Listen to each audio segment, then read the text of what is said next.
ঊর্ধ্বতন কর্মকর্তা, সোনালী ব্যাংক বিক্রয় শাখা।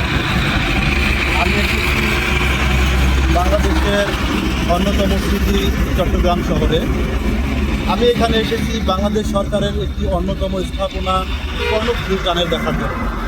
কর্ণফুলী টানেল দেখার জন্য আমি সাথে নিয়ে এসেছি আমার ভাগিনা জুবাইর হোসেন বাবু, সাথে সাথে আছে বন্ধুবর চান্নু মিয়া, এবং আছে আমার ছোট ভাই ফরহাদ হোসাইন, একটু ওকে করো, এবং সাথে আছে আমাদের জামাল ভাই। আমরা সবাই মিলে বাংলাদেশ সরকারের একটি অন্যতম স্থাপনা এই কর্ণফুলী টানেল এটা উপভোগ করলাম, দেখলাম। আপনারা সবাই আসেন, এই স্থাপনাটি দেখেন। অসাধারণ একটি স্থাপনা।